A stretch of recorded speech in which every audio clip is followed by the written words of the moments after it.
Now to our big story, holding the Phoenix Police Department accountable. The city took a big step 2 years ago by creating a civilian review board with the power to investigate police incidents.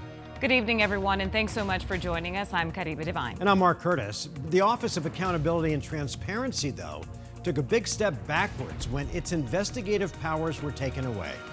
Team 12's Bram Resnick is here to tell us how the office is dealing with this setback. Bram? Yeah, Mark, the director of Phoenix's Civilian Review Board, told me in a one-on-one interview today that it was a blow when he lost the power to investigate police conduct. The city council and the community wanted that power. Now the Office of Accountability and Transparency has a new mission. But is it worth the multi-million-dollar price tag?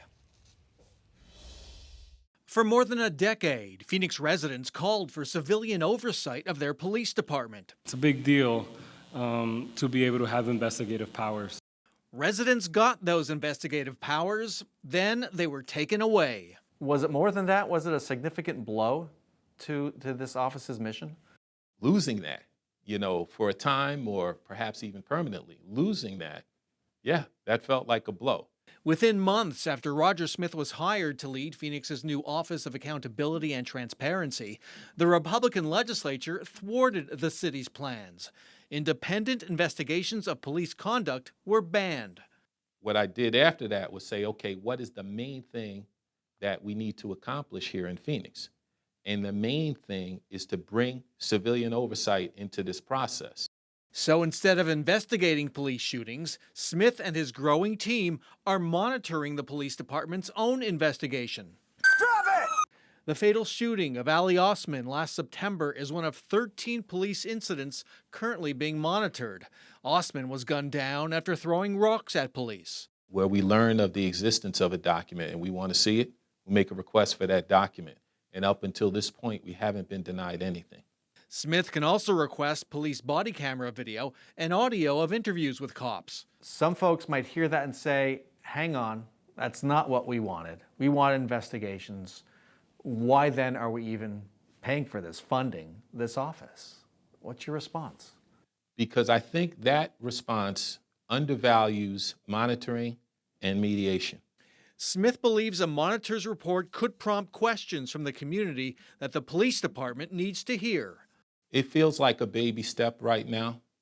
It won't soon feel that way. But Smith can't say when the first monitoring report will be made public. He has to wait until the police complete their investigation. And how big a moment will it be when your first monitoring report is issued?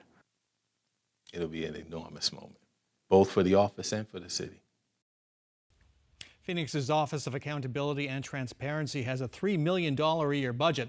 Roger Smith says you can expect to see the office putting out more information on what it's doing as more employees come on board. And Bram, not only the Office of Accountability, but we also know the DOJ is looking into Phoenix Police. What's the latest? That's right. And lots of folks thought the DOJ investigation, announced at the same time the Office of Accountability was created, thought it confirmed the reason for that office. That investigation is now 2 years old. It has been going on for a while. There is a new police chief in place to handle the investigation, and it has cost taxpayers so far at least $2 million. And still no findings. Counting. Still no findings, and no idea when those findings, if any, will be released. Okay. All right. I'm sure you'll keep us updated. Sure will. Thanks so much, Bram.